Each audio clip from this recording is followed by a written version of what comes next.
The Senate Health, Education, Labor, and Pensions Committee will please come to order. Today, we are having a hearing on a nationwide infant formula shortage. I will have an opening statement followed by Ranking Member Burr, and then we will introduce our witness. After the witness gives his testimony, senators will each have 5 minutes for a round of questions. And again, while we were unable to have the hearing fully open to the public, or media for in-person attendance, live video is available on our committee website at help.senate.gov. And if you are in need of accommodation, including closed captioning, please reach out to the committee or the Office of Congressional Accessibility Services. Let me be clear.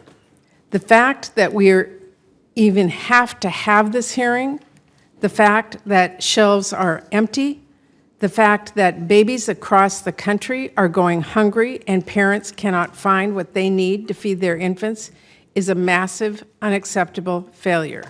And I've said this before and I'll say it again.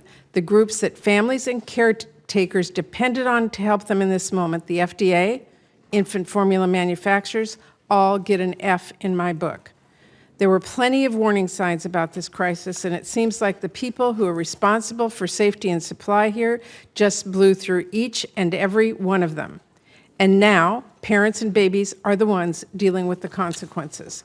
Now, Dr. Califf, I get that the FDA needs more people and more funding, and I will keep pushing to get you the resources needed to support your work, but I still do not get why some of the steps we're seeing now didn't happen a lot sooner.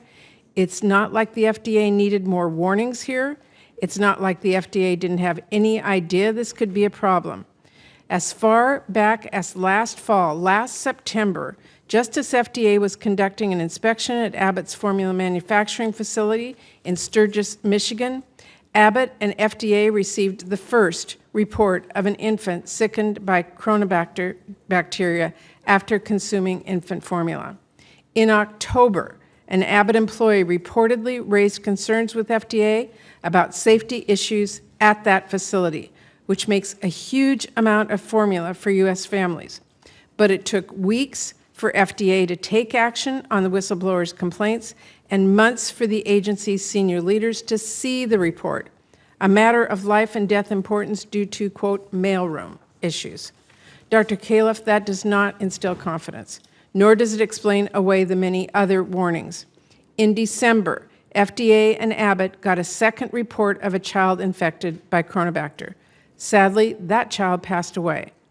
In January, a third report, and in February, a fourth complaint and a major formula recall from Abbott. Senator Casey and I sent a letter to Abbott promptly after the recall announcement way back in February when we first learned of these issues. We pressed for information about why it took so long to respond to these reports and demanded assurances that Abbott was taking every effort to work with its state, federal, and global partners to make this right and to make sure that it never happened again. We asked Abbott for documents about these safety issues by March 10th. That deadline came and went. Since early March, my office has been speaking with Abbott and with FDA about the issues related to that recall, including the supply of infant formula. But still, action was slow and information has not been forthcoming. Weeks after that conversation, FDA released the results of an inspection it started in January, an inspection which found contamination at the plant. Later in April, reporting highlighted long-standing failures in the FDA's food program, years-long delays, culture of inaction, decades of not prioritizing the food program. And it has all had a very real impact on families, including families who depend on formula.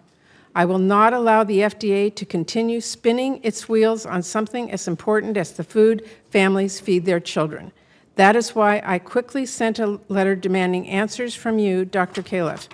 In that letter, I detailed the delay in FDA investigating the reports of potential contamination of Abbott formula, and I demanded information on how you will reform and improve the FDA food program. I have not yet seen a plan. Now here we are, months after Senator Casey and I first pressed for answers from Abbott and from your agency, so I can't for the life of me understand why things have gotten so out of hand. Now, the administration has taken some important steps recently.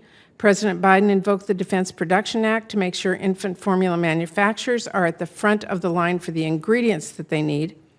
Operation Fly Formula is now bringing millions of containers worth of formula directly to our shores, including yesterday's badly needed shipment. FDA has announced steps to increase the supply of safe and nutritionally adequate infant formula by increasing flexibilities on importation, and it has announced alongside Abbott that the Sturgis facility can soon start to safely resume formula production. This is all helpful, but let me be crystal clear.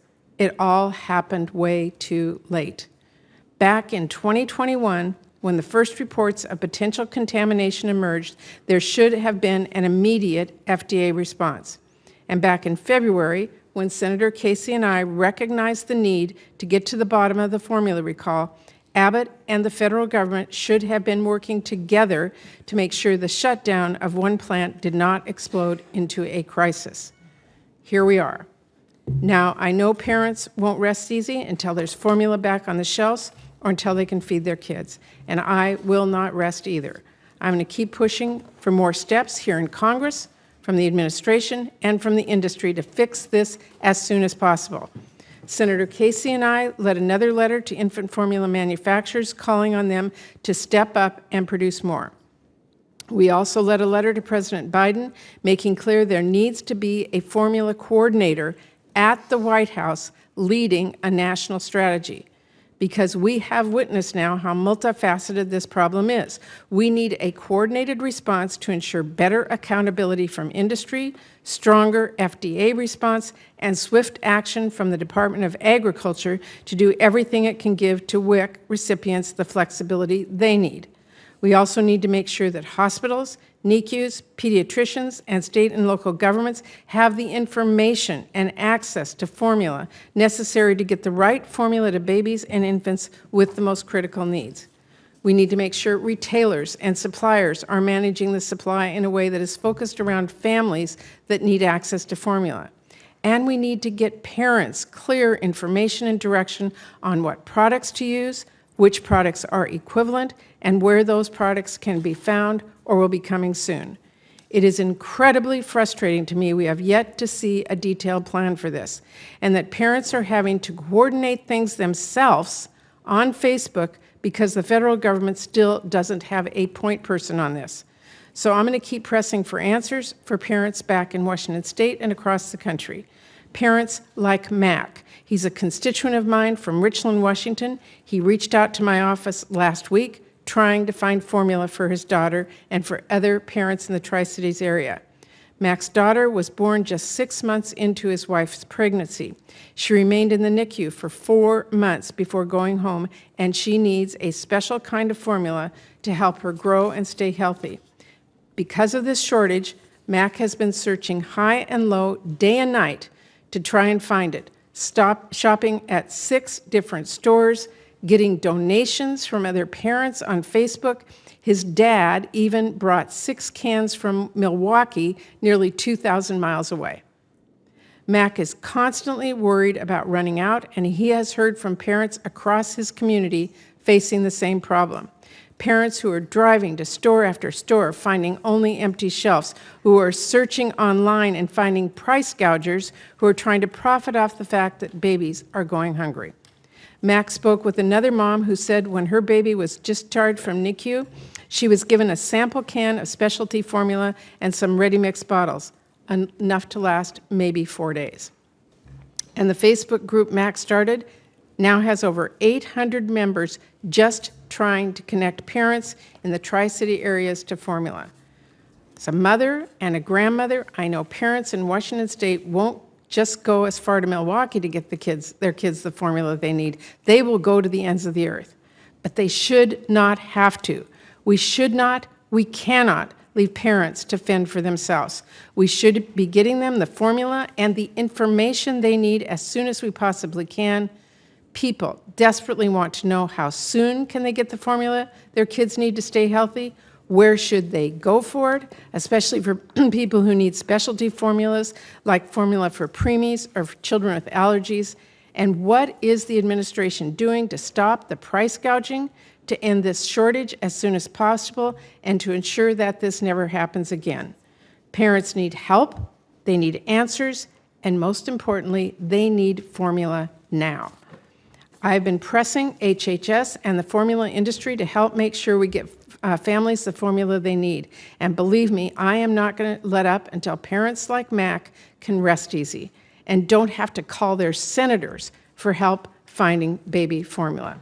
So Dr. Califf, I hope to hear from you today about exactly what steps the administration is taking to make this happen, as well as how FDA will address the pattern of delay and dysfunction we have seen throughout its food safety and nutrition efforts, not only its unacceptably slow response to complaints of contaminated formula, but also its stalled progress on other critical health, safety, and nutrition issues. With that, I will turn it over to Ranking Member Burr for his opening statement.